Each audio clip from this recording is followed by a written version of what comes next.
एक बार की बात, भोले बाबा कैलाश पर्वत के ऊपर विराजमान थे। माता सती से बोले, देवी अगर तुम्हारा मन कहे तो चलो चल करके भगवान की कथा सुनी जाए। ध्यान देना, क्या कहा? अगर तुम्हारी इच्छा है तो चलो चल करके भगवान की कथा सुनी जाए। तो माता सती बोली, कथा? हाँ कथा। बोली, महाराज कथा आपको नहीं सुननी चाहिए। भगवान भोले शंकर बोले, क्यों नहीं सुननी चाहिए? कहा, महाराज कथा तो आपने प्रकट की थी, रच महेश मुनि मानस राखा। कथा तो आपने रची है, तो आपको कथा सुनने की क्या जरूरत है? अगर सुनने चलोगे तो कहाँ चलोगे, किसके पास चलोगे? आज भोले बाबा कहने लगे, कहा मैं दक्षिण भारत में महात्मा कुंभज ऋषि हैं, गोदावरी नदी के पास रहते हैं, वहां चलकर के कथा सुनी जाए। खैर मेरे भक्तों, आज भोले बाबा ने सती को लिया और कथा सुनने के लिए प्रस्थान कर पड़े। अकेले नहीं गए, संग सती जग जननी भवानी, अब पूजे ऋषि अखिलेश्वर जानी। भोले बाबा ने माता सती को साथ में लिया। और ये बात भी संतों ने कही है, क्या?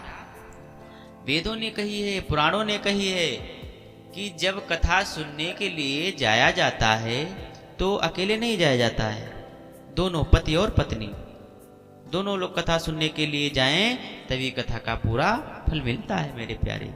और फल की बात छोड़ दो, अगर अकेले अकेले कथा सुनने के लिए गए तो गड़बड़ ही गड़बड़ हो जाता है। गड़बड़ क्या हो जाता है?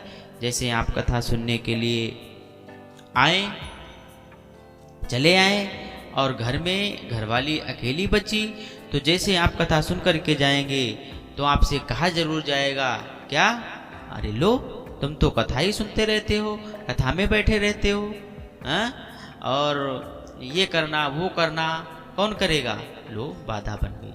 और कहीं आप घर पर रहे और धर्म पत्नी कथा सुनने के लिए चली आई यहाँ, और जब कथा सुन करके जाएगी, लो इतनी देर लगा दी, तुम तो कथा में बैठी रहती हो, हाँ?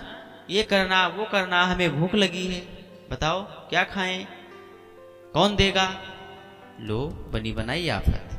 अगर दोनों लोग कथा सुनने के लिए गए, मेरे भाई, अगर दोनों लोग कथा सुनने के लिए गए हो तो कोई बात सामने नहीं आ सकती, बिल्कुल नहीं आएगी। कथा का पूरा आनंद मिल जाएगा। इसीलिए भोले बाबा ने संग सती जग जननी भवानी, अपूजे ऋषि अखिलेश्वर जानी। जैसे ही गए और भोले नाथ को देखा, महात्मा कुंभज ऋषि के शिष्यों ने दौड़ कर गए और बोले, गुरुदेव आज भोले बाबा आपके आश्रम पे आ रहे हैं। और जैसे ही सुना, आज जैसे ही सुना, महाराज कुंभज ऋषि दौड़ करके आए और भोले बाबा की अगवानी ले आए आश्रम पर। सोचा आज अखिलेश्वर भोलेनाथ आए हैं, आज अखिलेश्वर भोलेनाथ आए हैं मेरे यहाँ। याद रखना, कुंभज ऋषि जानते हैं बाबा जी हमारे यहाँ आश्रम पे क्या करने आए हैं। मेरे पास आए हैं कथा सुनने के लिए। मैं क्या हूँ? मैं एक घड़ा हूँ, क्योंकि कुंभज ऋषि की उत्पत्ति घड़े से हुई थी। भोले बाबा क्या हैं? सागर। भोले बाबा हैं सागर, और एक सागर गया है घड़े के पास कथा सुनने के लिए। इसलिए ऊंचाई जानते हैं महात्मा कुंभज ऋषि। सोचा चलो पहले थोड़ा सा जो है पूजन अर्चन कर लिया जाए, वंदना कर लूं। और जब पूजा करने लगे ना, तो विचार किया भोले बाबा ने, देखो ये कर रहे हैं हमारी पूजा, बाबा जी हमारी पूजा कर रहे हैं। अरे पूजा तो हमें इनकी करना चाहिए, क्यों? थोड़ी देर के बाद अभी बाबा जी वक्ता बनेंगे और हम श्रोता बनेंगे। श्रोता वक्ता का अभिवादन करता है और यहाँ वक्ता श्रोता का अभिवादन कर रहा है। लेकिन फिर भी भोले बाबा ने महात्मा कुंभज ऋषि की सहजता, सरलता, नम्रता को पहचान लिया। सोचा बाबा ने मानस को हृदय में रचाकर भली भांति जो है रखा है। बाबा की वंदना हो गई आज, सती की भी वंदना कर लूं। आज जो है महात्मा कुंभज ऋषि विचार करते हैं कि भोलेनाथ की वंदना हो गई, आज चलो सती जी की भी जो है वंदना कर लेता हूं। सती की वंदना करने के लिए गए तो सती ने सोचा, ओ ये क्या कथा सुनाएंगे। छोटे से घड़े से उत्पत्ति और समुद्र से गहरी भगवान की कथा कहाँ ले आए भोले बाबा, फांस दिया ला करके। आज सती का थोड़ा भाव बदल गया, इनके मन का थोड़ा भाव बदल गया। खैर कोई बात नहीं, पूजा अर्चन के बाद में कथा प्रारंभ हुई। और जब कथा प्रारंभ हुई तो कहा ति सुनति रघुपति गुण गाथा, कहा ति सुनति रघुपति गुण गाथा, कछ दिन तहां रहे गिरनाथा।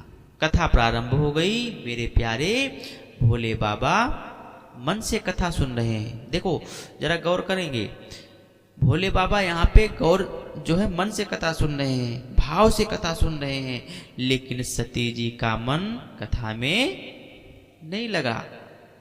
बैठी तो जरूर रही कथा में, लेकिन कथा में मन नहीं लग रहा है।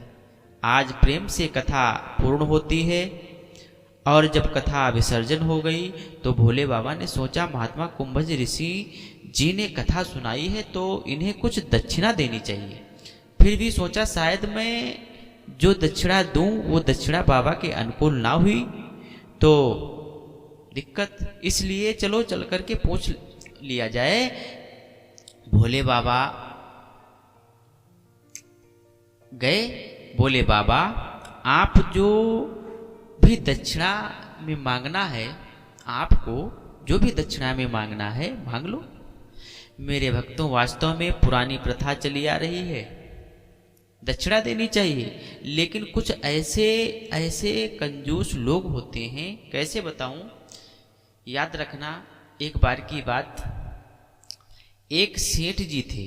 सेठ जी का नियम था कथा सुनने का, लेकिन बड़े कंजूस थे। कोई भी पंडित कथा सुनाने के लिए से जो है सेठ जी के यहाँ जाता था, सेठ जी के यहाँ आता था कोई भी पंडित कथा सुनाने के लिए, और कथा पूरी सेठ जी सुन लेते थे। और सुनने के बाद में जब हवन प्रारंभ होता था तो पंडित जी हवन प्रारंभ करते और बोलते थे ओम गणेशाय नमः स्वाहा, ओम गणेशाय नमः स्वाहा। जैसे 2 बार पंडित जी बोले ओम गणेशाय नमः स्वाहा, ओम गणेशाय नमः स्वाहा, तो सेठ ने कहा रुको रुको रुको। पंडित जी बोले, पंडित जी जो है बोले क्या बात है। कहा ये गणेश जी किसके लड़के थे। तो पंडित जी ने कहा गणेश जी शंकर जी के लड़के थे। कहा शंकर जी के लड़के थे, हाँ शंकर जी के लड़के थे। कहा इसका मतलब गणेश जी के बाप का नाम शंकर जी है। कहा हाँ। कहा शंकर जी किसके बाप, शंकर जी के बाप का नाम क्या था, शंकर जी के बाप का नाम बताओ। अब शंकर जी के बाप का नाम क्या बतावे, शंकर जी के बाप हो तब तो बतावे। कहा जब शंकर जी के बाप का नाम नहीं पता है, कथा सुनाने के लिए चल दिए हैं। शंकर जी के बाप का नाम नहीं है और कथा सुनाने के लिए चल दिए, चलो रखो पोती पत्रा। मेरे भक्तों सब सेठ जी रखा लेते थे और पंडित जी को भगा देते थे। एक पंडित जी बेचारे काशी से पढ़ कर के आए थे, और जब काशी से पढ़ कर के आए पहुंच गए वहीं सेठ के यहाँ कथा सुनाने के लिए। कथा हुई। मेरे भक्तों वही वास्तव में सेठ जी ने उन पंडित जी के साथ में किया। पंडित जी बेचारे घर की तरफ चल दिए, घर की तरफ चल दिए। रास्ते में जब पहुंच गए, जब रास्ते में पहुंच गए, जब अपने गांव के किनारे पहुंचे तो उनके बड़े भाई जोत रहे थे खेत।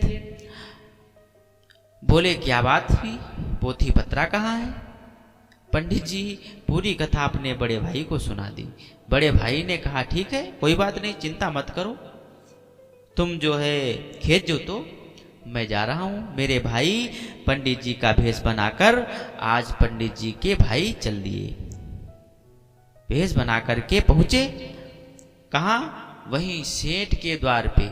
आवाज लगाई, सेठ जी। हाँ भाई, कौन?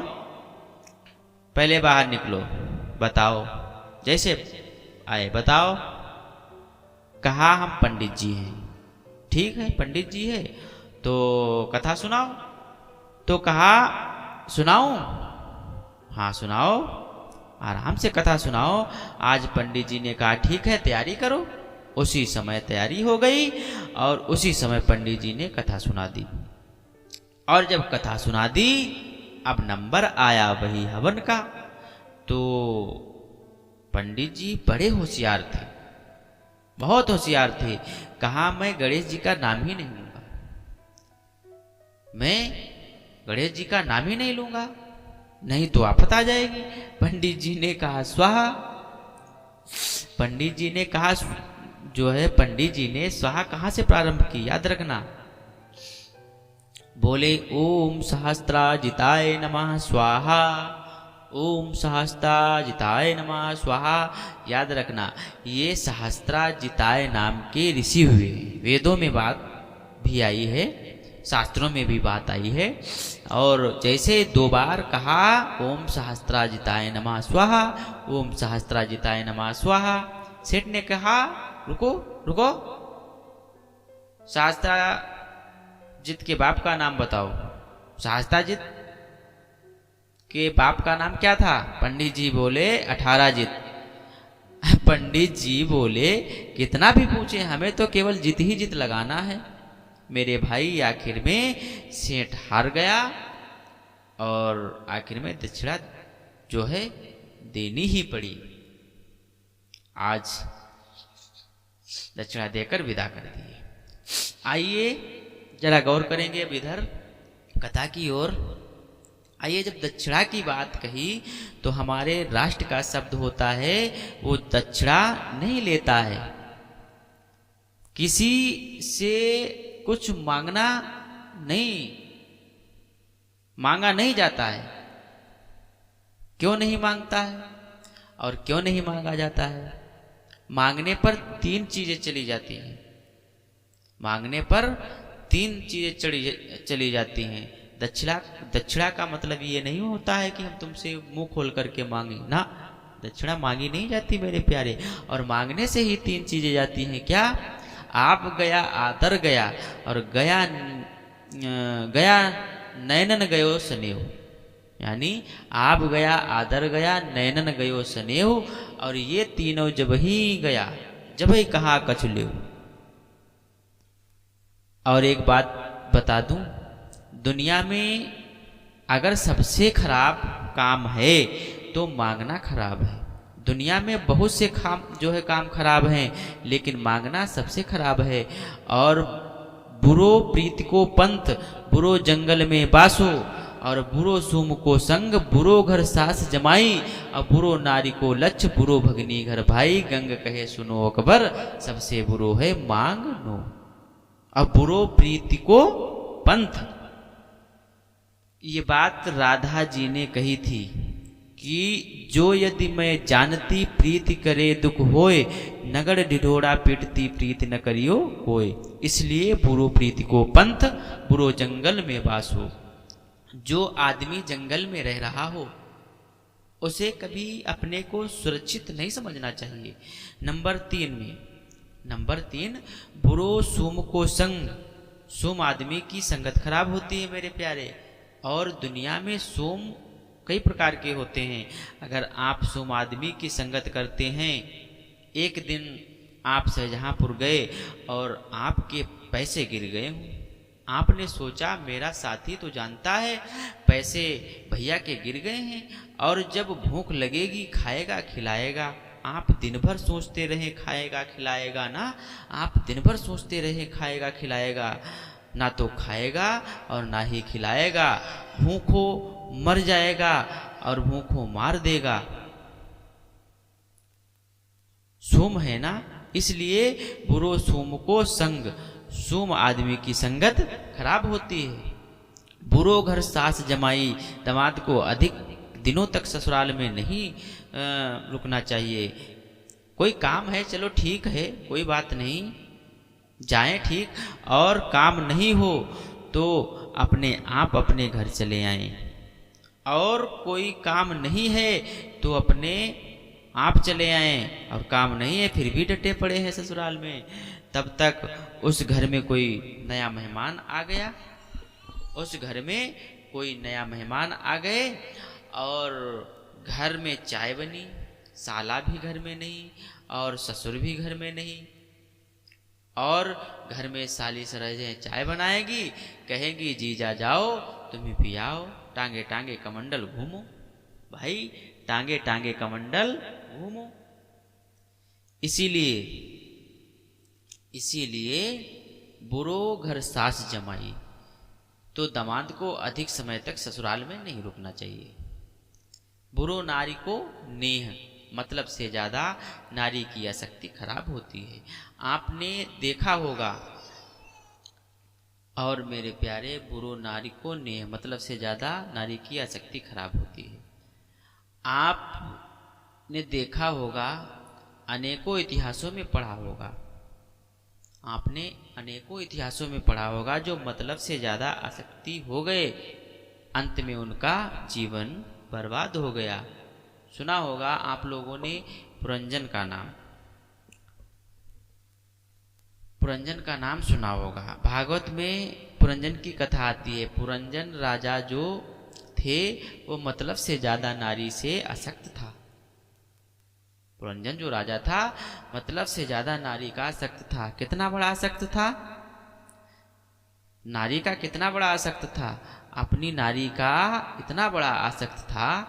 याद रखना मेरे भाई, पुरंजनी पानी पिए तो पुरंजन भी पानी पिए, पुरंजनी रोटी खाए तो पुरंजन भी रोटी खाए, और पुरंजनी सोए तो पुरंजन भी सोए। ये दशा हो गई मेरे प्यारे। और मेरे भाई, एक राजा ने आक्रमण कर दिया, क्योंकि वो घर ही में रहते थे, देश की खबर मालूम ही नहीं पड़ती थी, देश की खबर ही नहीं कहाँ क्या हो रहा है। मेरे भक्तों, राजा ने आक्रमण कर दिया, अंत में पुरंजनी को छीन ले गया। और जब पुरंजनी को छीन ले गया तो पुरंजनी की याद में हाय पुरंजनी, हाय पुरंजनी, हाय पुरंजनी करते करते आज पुरंजन मर गया। इसीलिए मतलब से ज्यादा नारी की आसक्ति खराब होती है, नारी की आसक्ति खराब होती है। और बुरो भगनीघर भाई, भाई को अधिक समय तक अपनी बहन के घर में नहीं रुकना चाहिए। भाई अगर अधिक समय तक बहन के घर में रुकता है, भाई अगर अपनी बहन के यहाँ अधिक समय तक रुकेगा, गृह मंत्रालय है उसके यहाँ का ना, तो डर किस बात का? कोई ना कोई गलती जरूर करेगा, और जब गलती करेगा तो बहनोई मारेगा, और जब मारेगा रोता हुआ अपनी बहन के पास जाएगा। बहन पूछेगी किसने मारा है? कहेगा जीजा ने मारा है। अच्छा ठीक है, आने दो। आप जैसे घर आए, झगड़ा घर में चालू हो गया। इसीलिए कहावत में लोग कहा करते हैं, सुना होगा आप लोगों ने, दीवार बिगाड़े आरो और घर बिगाड़े सारो। कवि लोग जो है ये कभी कभार लोग कहा करते हैं, सभी काम खराब हैं, लेकिन जो मांगना है वो सबसे खराब है। इसलिए बाबा जी ने मांगा नहीं। क्या बोले? ऋषि पूछी हरि भगत सुहाई, ऋषि पूछी हरि भगत सुहाई, और कही शंभु अधिकारी पाई। मांगा नहीं, नहीं तो मांगना लिखा होता। भाई यदि मांगा होता तो मांगना लिखा होता। ऋषि मांगा हरि भगत सुहाई, लेकिन ना, यहाँ पर शब्द आया है पूछी ऋषि हरि भगत सुहाई और कही शंभु अधिकारी पाई। प्रेम से धरती की चर्चा हुई और विदाई लेकर भोले बाबा सती के साथ में प्रस्थान कर पड़े। और जब चले तो मुनिसन विदा मांगती पुरारी और चले भवन संग दक्ष कुमारी। तेहि अवसर भंजन मही भारा और हरि रघुवंश लीन अवतारा। आज बाबा जी ने विदाई ले ली और विदाई ले करके लौट पड़े। उसी समय भगवान राम का अवतार हो चुका था। सीता जी को प्रभु खोज रहे थे। तो जैसे देखा अपने इष्ट देव को, तो भोले बाबा ने सोचा अगर मैं जाकर के सामने से प्रणाम करता हूं तो भगवान की लीला में गड़बड़ी हो जाएगी। इसलिए दूर से ही जय सच्चिदानंद जग पावन अस कही चल्यो मनोज न सावन। जय सच्चिदानंद प्रभु आपकी जय हो। माता सची जो है माता सती सोचने लगी, हैं ये कहाँ के सच्चिदानंद है? अगर ये सच्चिदानंद होते तो इधर उधर पूछने की क्या जरूरत है? हे खग मृग हे मधुकर श्रेणी तुम देखी सीता मृग नैनी। ये कोई साधारण राजकुमार है। और अगर ब्रह्म होता तो यदि परमात्मा होता तो पूछने की क्या जरूरत? पूछने की जरूरत नहीं होती। कहाँ सीता कहाँ सीता, अरे वो तो सब कुछ जानता है। वो परमात्मा तो सब कुछ जानता है। जबकि शंकर जगत बंद जगदीशा सुर नर मुनि सब नावत सीसा और तिन नप सुतई कीन परनामा कई सच्चिदानंद परधामा। आज माता सती के अंदर संशय बन गया। बाबा जान गए, बोले देवी तुमने वंदना नहीं किया? सती बोली आप वंदना करें, मैं तो वंदना करने वाली नहीं हूं।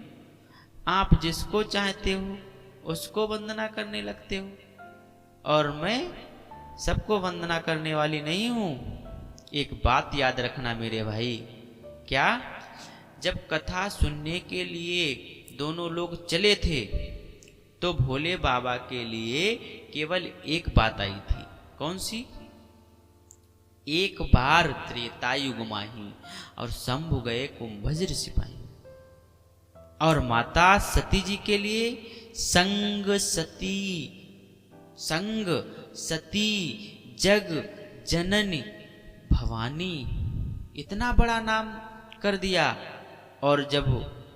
और बाबा जी के लिए केवल शंभु और माता जी का नाम सती जग जननी भवानी। ऐसा क्यों किया? ऐसा इसलिए किया, संग में जा रही है ना, बाबा जी के साथ कथा सुनने के लिए जा रही हैं। लेकिन ये पुत्री किसकी है? महाराज दक्ष की। और दक्ष की परिभाषा क्या होती है? दक्ष की परिभाषा यही होती है कि हरि एक कार्य में दक्ष हो, हरि एक कार्य में निपुण हो, उसी को दक्ष कहते हैं। तो मेरे भाई जिसका बाप दक्ष होगा उसकी बेटी नहीं होगी क्या? उसकी बेटी नहीं होगी दक्ष क्या? वो भी हर काम में दक्ष होगी, चतुर होगी। इसीलिए बढ़ा चढ़ा कर नाम लिख दिया बाबा जी ने। आज वही यहाँ पर बात आ गई। बाबा ने कहा देवी जानती हैं ये कौन राम है? सती बोली मैं नहीं जानती हूं। बाबा बोले सुनो ये कौन है? जासु कथा कुंभज ऋषि गाई और भगत जासु में सुनो। जासु कथा कुंभज ऋषि गाई और भगत जासु में गुने सुनाई। जो मुनि ने तुम्हें सुनाया है वही कथा है। भगत जासु में मुने सुनाई। भोलेनाथ बोले देवी ये वही राम है जिनकी कथा महात्मा कुंभज ऋषि के आश्रम से सुनकर के आ रही हैं। सती ने कथा सुनी होती तो जान जाती, कथा सुनी नहीं भाई, कथा सुनी नहीं थी इसलिए जान नहीं पाई। बाबा ने फिर कहा, देवी ये वही राम है जो मेरे मानसरोवर के हंस हैं। सती बोली, मैं नहीं जानती, मैं नहीं जानती। बाबा ने कहा, ये वही राम है जो मेरे इष्ट देव हैं। सती बोली, मैं नहीं जानती। बाबा ने कहा, ये वही राम हैं जिनको चरचरज सभी भजते हैं। सती बोली, मैं नहीं जानती। भाई याद रखना, बाबा ने समझाया लेकिन फिर भी सती के समझ में नहीं आया। 3 लोग ऐसे हैं, 3 लोग ऐसे हैं, इनको कोई समझा नहीं सकता है। कौन है 3 लोग? नंबर 1 में अपनी पत्नी, नंबर 2 में अपना पिता, और नंबर 3 में अपना पड़ोसी। आपका पड़ोसी हो और ये 3 लोग ऐसे हैं, इनको कितना भी समझाया जाए लेकिन समझ नहीं सकते। क्यों नहीं समझ सकते? कारण है ना, क्योंकि अति निकट रहने वाले, इसलिए नहीं समझते हैं। बाबा ने समझाया लेकिन सती के समझ में नहीं आया, सती के समझ में नहीं आया। और जब समझ में नहीं आया, भांति अनेक शंभु समझावा, भांति अनेक शंभु समझावा, भावी वसन ज्ञान रावण। जब सती के समझ में बात नहीं आई तो बाबा ने कहा, देवी अगर तुम्हारे मन में संदेह है, तुम्हारे मन में संदेह हो गया है तो तुम जाकर के परीक्षा ले सकती हो। तब तक मैं इसी वट वृक्ष के नीचे बैठा रहूंगा। आज बाबा सोचने लगे, अपने मन में सोचने लगे, हमें लग रहा है विधाता सती से प्रतिकूल हो गया है। कोई बात नहीं है। माता सती इधर चली और बाबा क्या करने लगे मालूम है? अस कई लगे जपन हरिनामा, और गई सती जहां प्रभु सुखधामा, गई सती जहां प्रभु सुखधामा। जब आपका कोई काम करने के जो है, आप यदि कोई काम करने के लिए चलें, अनेकानेक प्रयास करने पर आपका काम ना बन पाए, ना हो पाए, तो फिर उस काम को भगवान के ऊपर छोड़ देना चाहिए, भगवान के ऊपर छोड़ देना चाहिए। परमात्मा की इच्छा होगी तो हो जाएगा, अगर नहीं इच्छा होगी तो नहीं होगा। मेरे भाई भोले बाबा इतना कहकर अस कही लगे जपन हरिनामा, भगवान के ऊपर काम छोड़ दिया और हरि नाम का जाप करने लगे। माता सती चली, सोच रही हैं कैसे जाकर के परीक्षा लूं, कैसे जाकर के परीक्षा लूं। और माता सती ने क्या किया मालूम है? सीता का रूप बना लिया और सीता का भेष बनाकर के पहुंच गई उस मार्ग पर जिधर दोनों भाई सीता जी को खोजते हुए आ रहे हैं। कहां पहुंची? जहां पर दोनों भाई सीता को खोजते हुए आ रहे थे और माता सती बैठ गई, बैठी हैं सीता का रूप बनाकर। लक्ष्मण की दृष्टि गई। लक्ष्मण भगवान के प्रभाव को जानते थे, इसलिए कुछ बोल नहीं पाए। कहीं न सकत कछु अति गंभीरा, प्रभु प्रभाव जानत मत धीरा। लेकिन जब प्रभु की दृष्टि गई तो प्रभु ने क्या किया? जोरी पानी प्रभु कीन प्रणामा, और पिता समेत लीन निज नाम। आज प्रणाम किया और बोले, कहाँ? अरे अकेली कैसे वन में विचरण कर रही हो? कहाँ है भोले बाबा? माता सती लेने गई थी परीक्षा, उल्टा उनकी हो गई परीक्षा। सती परीक्षा में फेल हो गई। क्यों फेल हो गई? फेल क्यों हो गई मेरे भाई? परीक्षा में क्यों फेल हो गई? याद रखना, आगे ब्रह्म, बीच में माया और पीछे जीव। सारे खेल माया ब्रह्म के बीच पीछे खेलने वाली है ना। और कभी माया ब्रह्म की परीक्षा लेने के लिए आगे पहुंच जाए।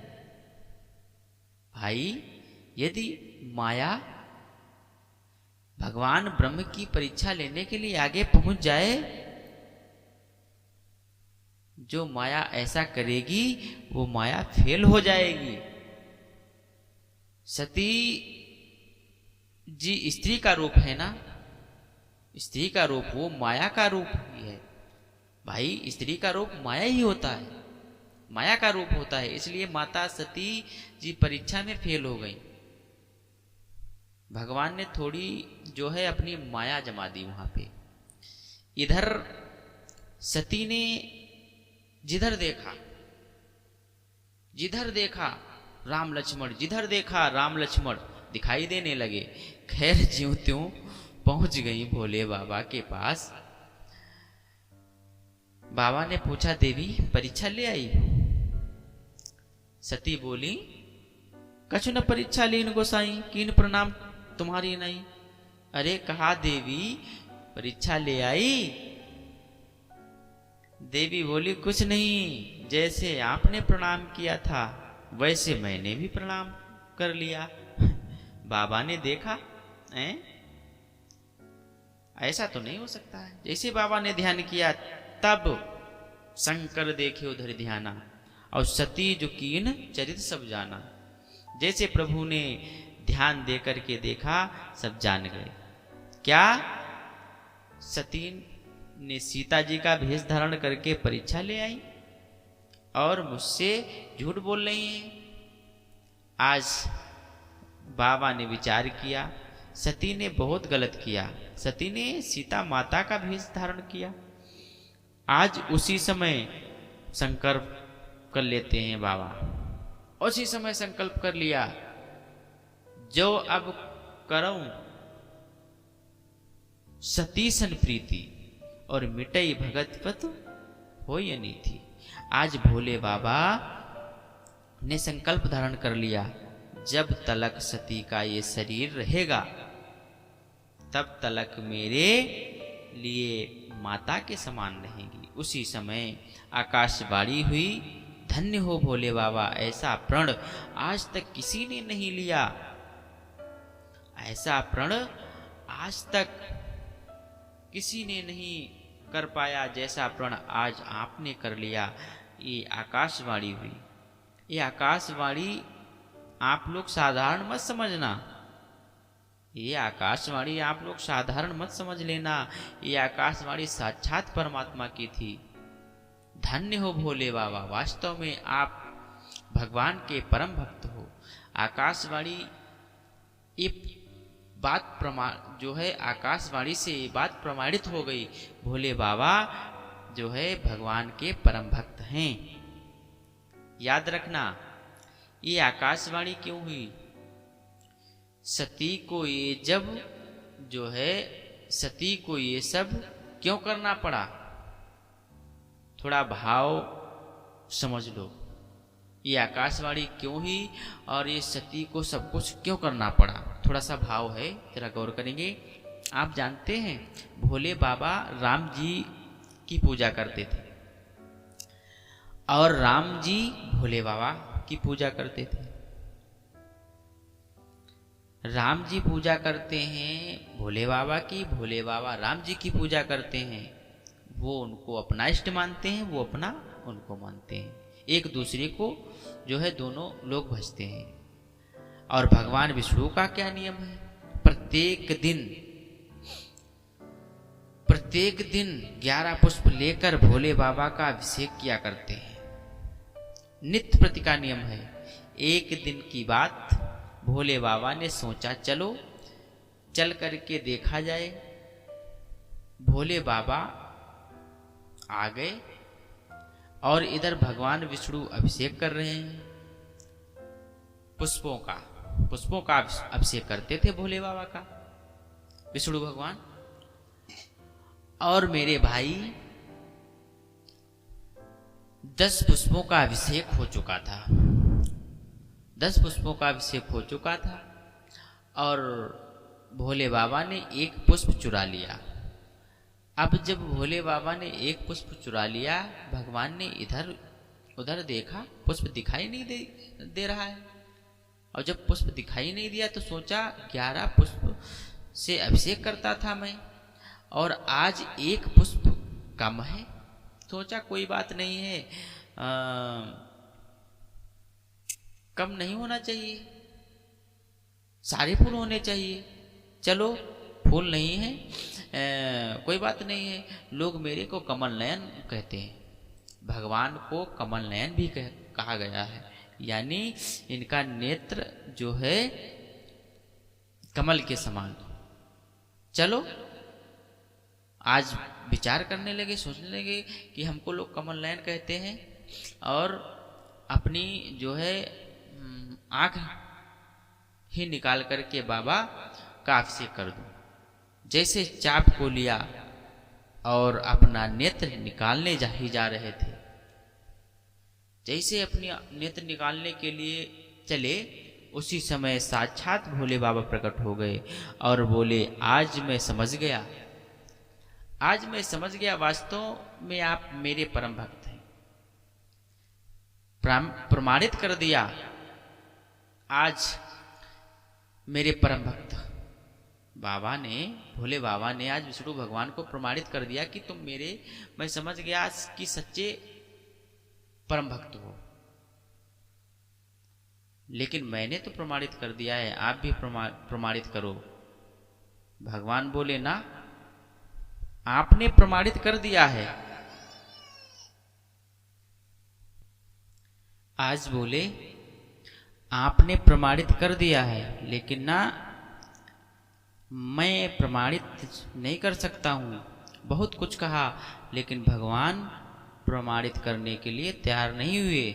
और जब तैयार नहीं हुए, भोले बाबा कैलाश पर्वत पर चले आए। भोले बाबा कैलाश पर्वत पर चले आए, और जब कैलाश पर्वत पर आए तो सती जी ने भोले बाबा के चेहरे को देखा, तो उनका चेहरा आज उदास देखा। तो माता ने पूछा, बाबा आपका चेहरा क्यों उदास है? तो भोले बाबा ने पूरी कथा सुना दी। मैंने अपने इष्ट देव से कहा, आपकी भक्ति को मैंने प्रमाणित कर दिया है, लेकिन आप भी मेरी भक्ति प्रमाणित कर दें। तो हमें मेरी भक्ति प्रमाणित नहीं किया देवी, इसीलिए मैं उदास हूँ। उसी समय सती ने कहा, स्वामी चिंता क्यों कर रहे हो? इसमें चिंता की क्या बात है? अगर आज आपकी भक्ति भगवान ने प्रमाणित नहीं किया, तो एक दिन मैं इसी भक्ति को प्रमाणित करके दिखा दूं। आज वही भक्ति को प्रमाणित करने के लिए माता सती ने ये सब कुछ किया। तभी आकाशवाणी हुई, ए बाबा, ऐसा आज तक किसी ने संकल्प नहीं किया जैसा संकल्प आपने लिया। आपने सती ऐसी नारी का त्याग कर दिया। दुनिया में ऐसे लोग ढूंढने पर भी नहीं मिलेंगे जो बिना अपराध के स्त्री को त्याग कर दें। वास्तव में आप परमात्मा के सच्चे भक्त हैं। आज जैसे आकाशवाणी की आवाज माता सती के कानों में आई, उसी समय कहने लगी, स्वामी ऐसा आपने कौन सा संकल्प ले लिया है? तो बाबा ने विचार किया, अगर मैं सती से कहता हूं ये सब कि मैं तुम्हारा त्याग कर दिया, तो सती को बड़ा कष्ट होगा, क्योंकि पति के साथ में रह करके सारे जीवन में पति दुख सह सकती है, लेकिन पति का त्याग स्त्री के लिए एक मरण से ज्यादा हो सकता है। इसीलिए बाबा ने बताया नहीं, इधर उधर बहका दिया। और जब बहका दिया तो वर्णत पंथ विविध इतिहासा, और विश्वनाथ पहुंचे कैलासा। आ गए कैलाश पर्वत पर, और कैलाश पर्वत पर जैसे आए, बाबा जी जैसे कैलाश पर्वत पर आए, लगा ली समाधि। कितने दिनों की?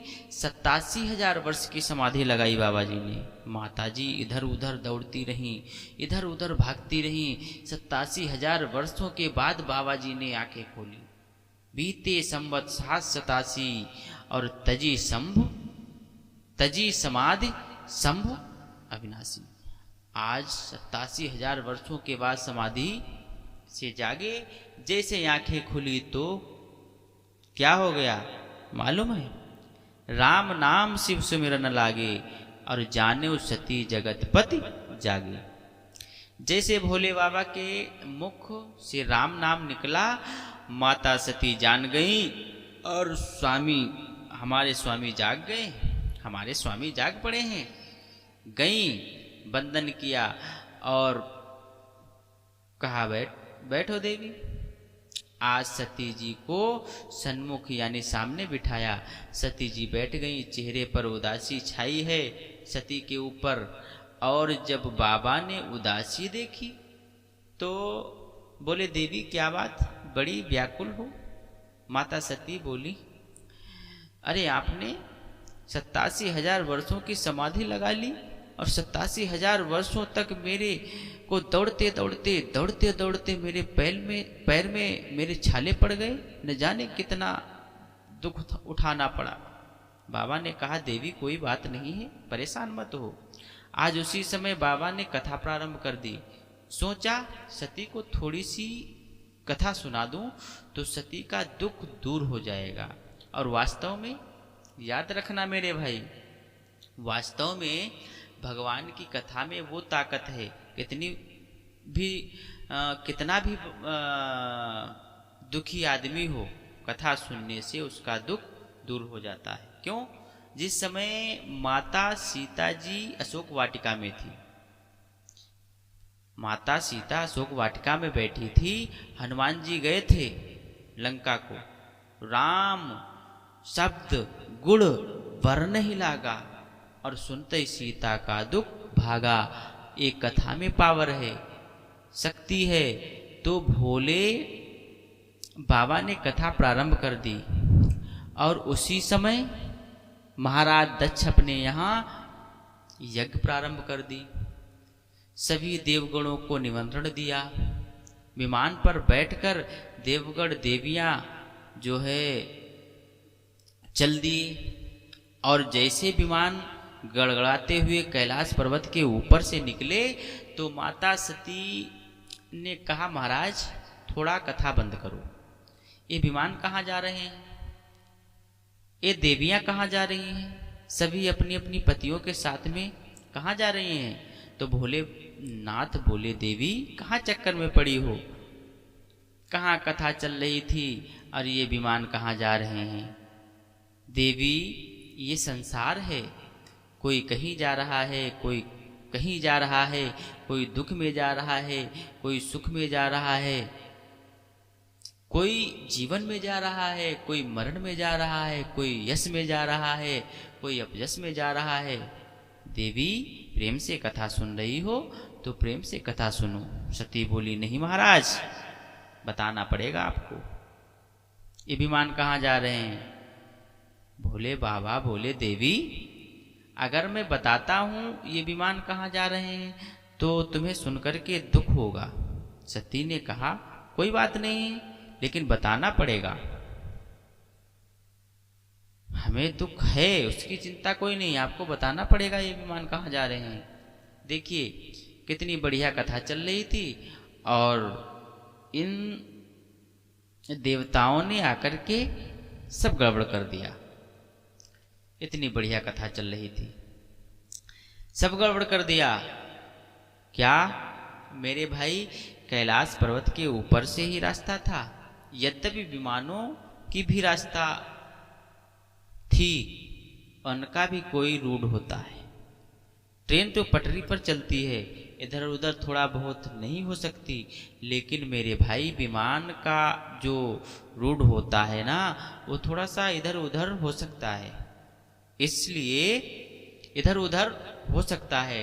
ये विमान जो है इधर उधर से देवगण लोग निकल सकते थे लेकर के, लेकिन ये कैलाश पर्वत से क्यों निकले?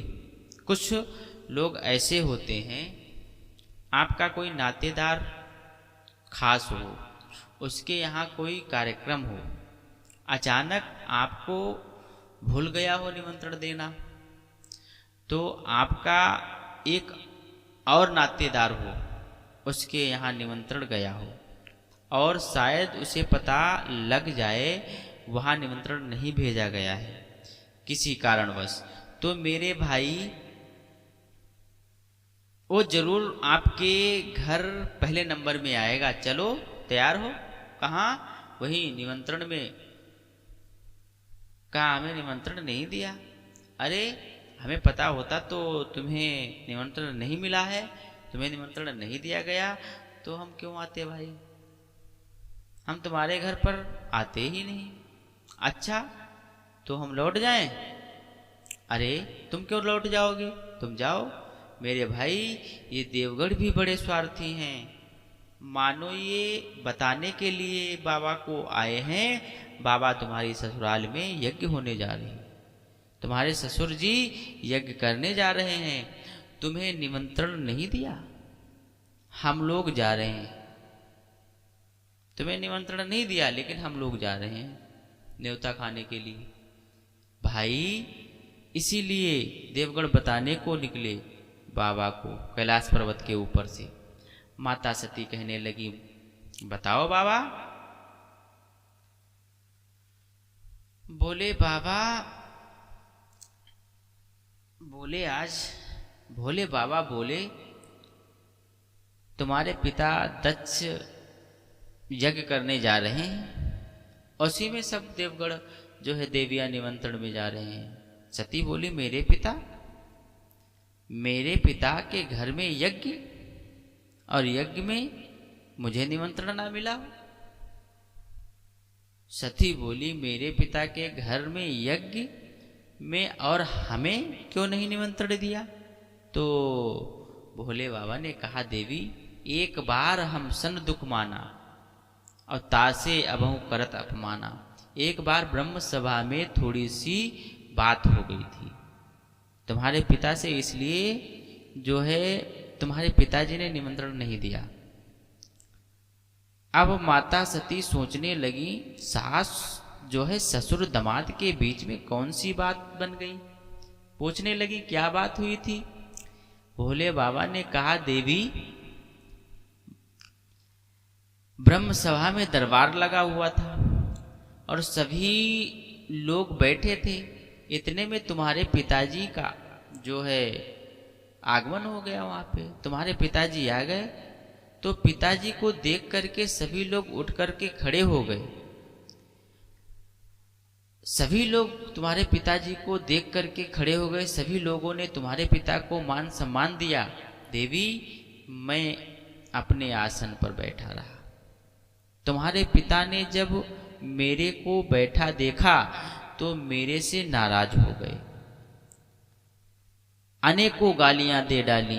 और देवी दुनिया में कुछ ऐसे लोग होते हैं, दुनिया में कुछ ऐसे लोग होते हैं जब वो किसी सभा में जाते हैं तो कितने लोग खड़े हुए हैं इनका उनको पता नहीं जो है रहता है, लेकिन कितने लोग बैठे हैं, मैं पहुंचा कितने लोग बैठे हैं इसका उन्हें विशेष ध्यान रहता है। ये अभिमानी लोगों की बात है, ये अभिमानी लोगों की बात है। मेरे भाई याद रखना, ये अभिमानी लोगों की बात है।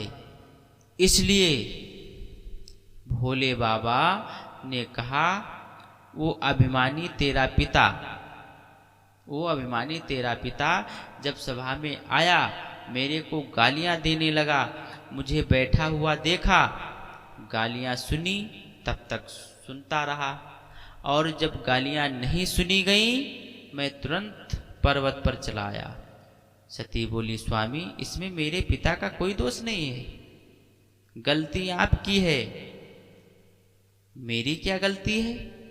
कहा, एक बात बताओ, ससुर पिता के रूप में होता है ना?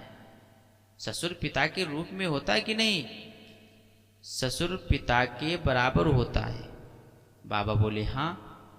कहा, जब मेरा पिता सभा में आया था तो सब लोगों ने उठकर के प्रणाम किया था, सब लोगों ने मान सम्मान दिया था, तो आपको भी उठ करके खड़ा होना चाहिए था। आपको उठ करके खड़ा होना चाहिए था, आपको भी प्रणाम करना चाहिए था। बोलो, आपने क्यों नहीं ऐसा किया? बोले बाबा बोले, देवी, जब तुम्हारा पिता सभा में आया था तो उस समय मैं समाधि में था, परमात्मा का चिंतन कर रहा था। मैंने जाना ही नहीं तुम्हारा पिता कब आया और कब नहीं आया। दूसरी बात यह है, तुम तो जानती हो मैं किसी को प्रत्यक्ष प्रणाम नहीं करता हूं। जय सच्चिदानंद जग पावन, मैं किसी को प्रणाम नहीं करता हूं। सती बोली, कोई बात नहीं है, पिता के घर ही में तो यज्ञ हो रहा है। सती बोली, कोई बात नहीं है, पिता के घर ही यज्ञ हो रही है ना, अगर वहां से निमंत्रण नहीं आया तो बिना बुलाए चलो। माता पिता, गुरु भगवान का दरबार और मित्र, ये 4 जगह ऐसे हैं यहां से निमंत्रण ना आया हो फिर भी बिना बुलाए जाना जो है जाया जाना चाहिए। फिर भी बिना बुलाए जाया जा सकता है। और शायद पिताजी भूल ही गए हूं न्योता देने के लिए। भोले बाबा बोले, नाना, जानबूझ करके नहीं बुलाया, जानबूझ करके, देवी, जानबूझ करके नहीं बुलाया तुम्हारे पिता ने। सती बोली, कोई बात नहीं है, चलो। तो भोले बाबा बोले, देवी, एक बात याद रखना, 4 जगह ऐसी होती हैं निमंत्रण ना आया हो फिर भी जा सकते हैं, लेकिन फिर भी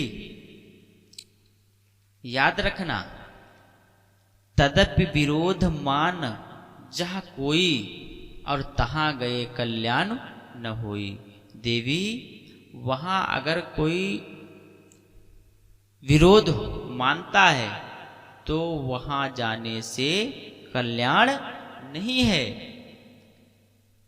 बिन बोले जो जाऊ भवानी, और रहाई न शील स्नेह न कानी।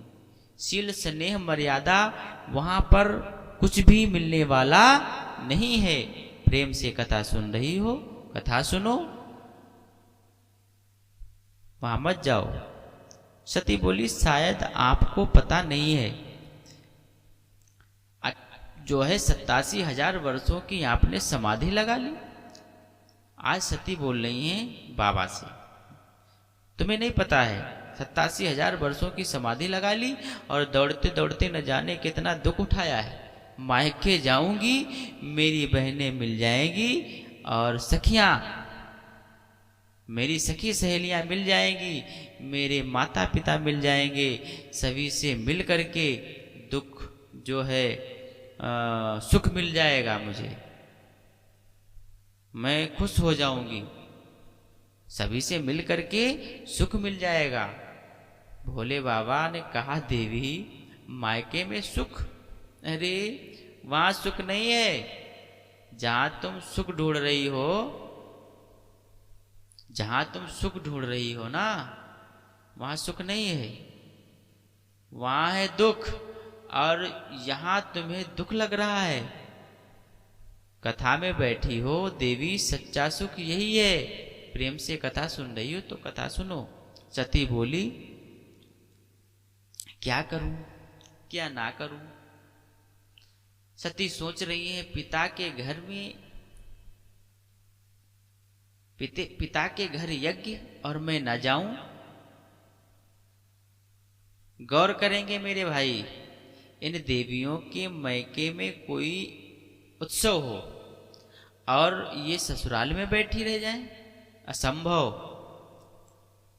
उत्सव है आज पिताजी के, ये चाह बेटियों से पूछो, और मैके की कुशल कामना का ये चाह बेटियों से पूछो। देवियों में दो आसक्तियां बताई गई हैं। नंबर 1 अपने बच्चों की आसक्ति और नंबर 2 अपने नैहर की आसक्ति। चाहे सभी छूट जाएं, बच्चे और नैहर कभी भी छोड़ना नहीं चाहिए। इसलिए माता सती सोचने लगी, क्या आज क्या किया जाए और क्या ना किया जाए। बोल उठी, बाबा आप सर्व अंतर्यामी हैं, सर्वव्यापी हैं, ठीक, लेकिन आपको समाज का व्यवहार का ज्ञान नहीं है। आपको समाज का ज्ञान जो है, आपको समाज के व्यवहार का ज्ञान नहीं है। क्या मतलब? सती बोली, जब किसी के घर आप नहीं जाएंगे तो आपके घर कौन आएगा? बाबा बोले, बहुत बढ़िया, बहुत बढ़िया बात है। हम किसी के घर नहीं जाएंगे और ना ही कोई हमारे यहाँ हमारे घर आएगा। आराम से बैठ करके भगवान का भजन करूंगा। देवी, इधर उधर भटकने से शांति नहीं मिलने वाली है।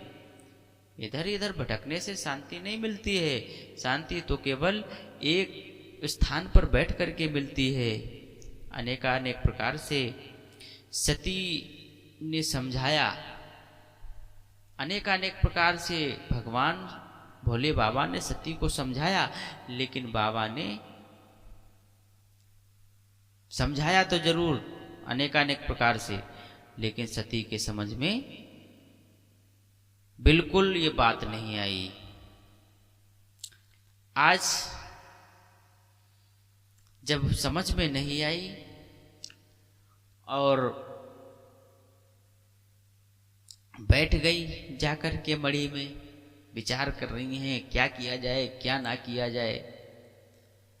कुछ देर बैठी रही, सोचती रही। सोचा चलो बाबा की सेवा करूं तो शायद बाबा खुश हो जाएं। सती जी आई, बाबा की सेवा करने लगी। बाबा जी ने देखा सती जी सेवा कर रही हैं। बाबा जी तुरंत अपनी आंखें बंद कर ली। सती जी बोली, ए जी सुनिए ना, चलिए ना, भेज दीजिए ना। आप नहीं जाएंगे तो क्या मैं भी नहीं जाऊंगी? हमें तो जाने दो, हम तो जा रही हूं। आज जल्दी थोड़ी दूर तक चली और फिर रुक गई, पाछे मुड़ करके देखने लगी। बाबा जी ने जैसे ही आंखें खोल करके देखा, ये क्या हो रहा है? आज सती अपने मन में सोचने लगी, जाऊंगी तो मान सम्मान नहीं होगा मेरा, अकेले जाऊंगी तो मान सम्मान नहीं होगा मेरा। विचार कर रही है सती जी। और स्वामी जी को साथ में ले जाऊंगी तो मान सम्मान होगा, मन में विचार करती हैं। जाऊं या ना जाऊं, एक तरफ पितृ स्नेह है और एक तरफ पति की निष्ठा दांव पर लगी है। लौट आई, दोबारा फिर लौट आई और फिर जो है लग गई सेवा में। बोली, ए जी सुनिए ना, चलिए ना, आप नहीं जाएंगे तो क्या मैं भी नहीं जाऊंगी? मैं तो जाती हूँ। और जैसे ही कहा मैं जाती हूँ, बाबा ने कहा जाओ। और जैसे बाबा ने कहा जाओ, सती आई, तैयारी करने लगी मैके की। भाई मैके जाने की सती को जल्दी हो रही है ना, मैके जा रही है ना, थोड़ा समय ज्यादा लग गया। और जब ज्यादा समय लग गया, बात भी सही है। देखिए, जब कभी मैके जाती हैं ना देवियां, तो तैयारी में इन्हें देर लग जाती है। पता नहीं क्या खरीद करके रखा हो अम्मा पापा के लिए, इसीलिए कुछ इन्हें देर हो गई। और जब समय लगा, बाबा ने सोचा गड़बड़, समय ज्यादा हो रहा है और सती को मैके जाने की जल्दी है। इसलिए बाबा तैयारी करने लगे अपने हाथ। आजकल भी आपने देखा होगा, जब समय ज़्यादा हो जाता है तो अपने आप आदमी आकर के तैयारी करने लगता है। आज जितने भी सती के वस्त्र थे, सब के सब एक पोटरी, एक गठरिया तैयार कर दी। क्यों तैयार कर दी? एक भी सती का वस्त्र नहीं रखा कैलाश पर्वत के ऊपर, एक साड़ी ही रख लेते। याद रखना, एक साड़ी ही रख लेते, क्यों नहीं रखा? यादाश्त के लिए। एक भी वस्त्र नहीं रखा, क्यों नहीं रखा? बाबा जानते हैं सती अभी पिता के यज्ञ में जाएगी और मेरे को भाग नहीं मिलेगा, देखेगी तो अपना शरीर भस्म कर देगी। और अगर सती के यहाँ वस्त्र रहे या कोई एक भी वस्त्र रह गया तो मैं भजन नहीं कर पाऊंगा। भजन के लिए बैठूंगा और अचानक आंख खुल गई और सती की साड़ी दिखाई दे दी, सती की याद आएगी, फिर मेरे भजन में बाधा आ जाएगी। इसलिए बाबा ने एक भी वस्त्र नहीं रखा। संगी भृंगी को भेज दिया, साथ में कहा जाओ सती को नैहर छोड़ करके आओ। आज सती को लेकर प्रस्थान कर पड़े। वो गढ़ पहुंचा दिए सीधे नैहर सती को। पिता भवन जब गई भवानी और दक्ष त्रास काहुन सन्मानी। सादर भवन मिली एक माता और भगनी मिली बहुत मुस्काता। सीधे पहुंचा दिया सती को सती के नैहर। बीच का वर्णन थोड़ा सा करना था ना भाई, बीच का वर्णन थोड़ा सा करना था बाबा जी को। सती जी कहाँ ठहरी, कहाँ जलपान किया, कहाँ नाश्ता पानी किया ना, बीच का वर्णन ही नहीं किया बाबा जी ने। क्यों नहीं किया? क्योंकि मैके जाने की जल्दी थी सती को, इसलिए जल्दी पहुंचा दिया। और जैसे पहुंची पिता के घर, अचानक दक्ष की नजर पड़ गई। आंखें लाल लाल हो गई। चले गए दूसरी तरफ, निकल गए, लेकिन आंखें लाल लाल हैं आज दक्ष की। मां के पास गई सती जी, मां के पास गई सती जी, वंदन किया। मां ने कहा बेटी आ गई? सती बोली हाँ मां मैं आ गई हूं मां। आपने निमंत्रण नहीं दिया था और फिर भी मैं आ गई। मैं बिना बुलाए आई हूं। मां ने कहा बेटी अनेकों बार मैंने तुम्हारे पिता से कहा आप यज्ञ करने जा रहे हो, बेटी और दामाद को नहीं बुलाया। तुम्हारा पिता जो है, तुम्हारा यज्ञ पूर्ण नहीं होगा। तुम्हारे पिता ने हमारी एक भी नहीं सुनी। आ गई हो तो ठीक है, आराम से ठहरो बेटी, आराम से ठहरो, ये तुम्हारा ही घर है। देखिए सादर भले ही मिली एक माता, माँ तो बेटी का तो जरूर हाल चाल पूछा। सती ने सोचा चलो चल करके यज्ञ देखनी चाहिए, तो सती यज्ञ के तरफ चली। तो उधर से सती की अन्य 9 जो बहनें थी, जो अन्य 9 बहनें थी ना, वो भी इधर से आ रही थी। अचानक नजर गई सामने, तो एक बोली बहना जरा सामने देखें कौन आ रही है। तो एक बोली सती आ रही है, दूसरी बोली आती क्यों नहीं, अपने बाबुल की लाडली बेटी है ना, बाबुल ने लिवाने के लिए कोई रथ रब्बा भेजा होगा, उसी पर बैठकर आई होगी। ये हंसी कर रही हैं सती की, क्यों बिना बुलाए गई है। एक बोली, ये बहना सती अकेली आई हो या भोले बाबा भी साथ में आए हैं? सती बोली नहीं। बोली फिर एक बोली सती, क्या भोले बाबा रहने के लिए कोठी बनवा ली है या पहले जैसे जो है बरगद के पेड़ के नीचे जिंदगी गुजार रहे हैं? सती बोली नहीं, आज बिल्कुल नहीं बोली, किसी से नहीं सती बोली। एक फिर बोल उठी, ओ बहना सती, सती बहना, क्या भोले बाबा ने कोई खेती बाड़ी का कार्य प्रारंभ कर दिए हैं कि नहीं? भोले बाबा क्या खेती बाड़ी का कार्य प्रारंभ किया है या पहले जैसे भीख मांग मांग कर खाकर इधर उधर खा पी कर से के गुजर चला रहे हैं? भीख मांगी बहु खाएं। सती नहीं बोली। सती जान रही है मेरी हंसी हो रही है, बिना बुलाए आई है ना। सती विचार कर रही है, बिना बुलाए आई हूं। और एक बोल उठी, ओ बहना एक बात बताओ, क्या भोले बाबा ने चलने वलने के लिए कोई 4 व्हीलर गाड़ी खरीद ली है या वही बूढ़ा नालिया टिक टिक टिक टिक करते हुए फिर रहे हैं इधर उधर? सती नहीं बोली। कहाँ गई? सती जाई देखियो तब जागा और कतहु न दीख शंभु कर भागा। सती जी ने क्या देखा?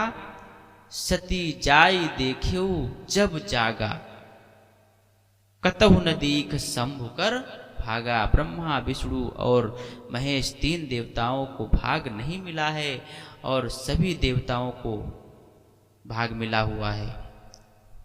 चल रहा है भंडारा, खा रहे हैं साधु संत भंडारा। भक्तों आज जैसे ही सती पहुंची, देखा मेरा, आज देखा मेरे पति को भाग नहीं मिला, आसन नहीं दिया गया। पति की बात याद आ गई। उसी समय आज पति की बात याद आ गई। सोचने लगी, अगर अब मैं लौट करके जाऊंगी तो मैं अपने स्वामी को क्या उत्तर दूंगी? बहुत दुखी हुई। जाई उतरु अब देहु कहा, उर उपजा अति दारुण ताहा।